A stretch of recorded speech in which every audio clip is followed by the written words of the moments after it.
Selamat pagi saudara.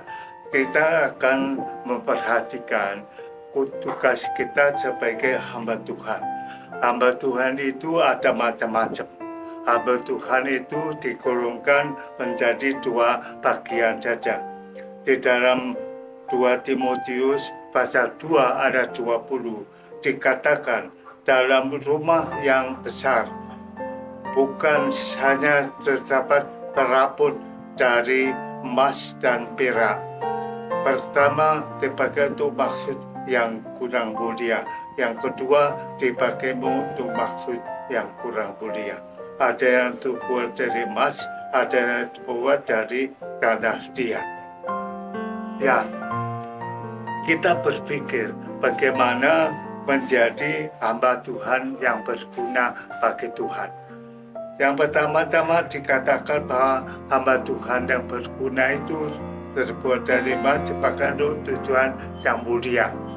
Emas itu dipakai untuk cincin, dipakai untuk kalung, dipakai untuk semua perhiasan yang berharga. Sedangkan barang-barang yang terbuat dari tanah liat itu dipakai untuk tujuan yang kurang mulia, misalnya untuk tanah tempat sampah, untuk barang-barang rocokan, untuk barang-barang yang kurang berguna. Jadi kita sebagai hamba Tuhan, kita harus mengusahakan agar supaya diri kita menjadi perabot yang terbuat dari emas.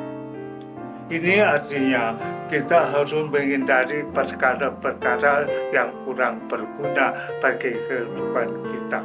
Kita harus menghindari perkara yang menjadi sebab percocokan, perkara yang sebab menjadi pertengkaran, yaitu perkara-perkara yang tidak berguna tetapi penting buat kita, tetapi harus dilihat bahwa perkara itu tidak berguna bagi Tuhan.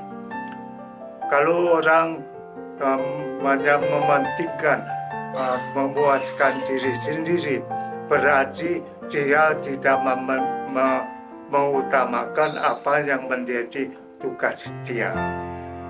Jadi dia menjadi alat yang terbuat dari tanah liat untuk tujuan yang kurang mulia. Misalnya saya tahu ada seorang hamba Tuhan yang suka sekali mengkritik teman sekerjanya. Yang dikritik itu sebenarnya tidak terlalu penting, tetapi menjadi penting buat dia. Dia mengkritik karena orang itu tidak melakukan apa-apa yang menjadi fungsinya. Saudara-saudara, kalau seorang menyucikan dirinya hal-hal dari hal-hal yang jahat, ia akan menjadi perabot untuk maksud yang mulia, yaitu kudusan di depan yang layak untuk dipakai tuannya dan dijadikannya untuk sedang pekerjaan yang mulia.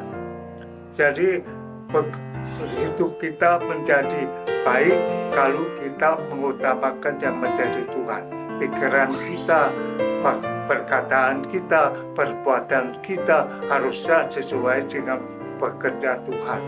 Jadi kita harus menjadi perabot yang mulia, perkara-perkara yang baik.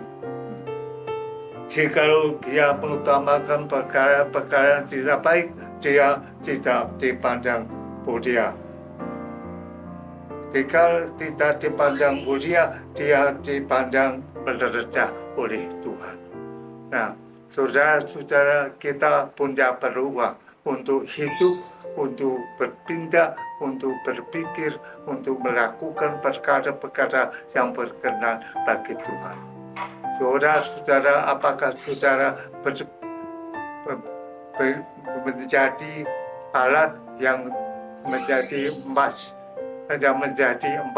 atau saudara terbuat dari tanah liat? Kalau saudara terbuat dari tanah liat, saudara tidak berguna bagi Tuhan, kalaupun saudara pikir saudara berbuat bagi Tuhan.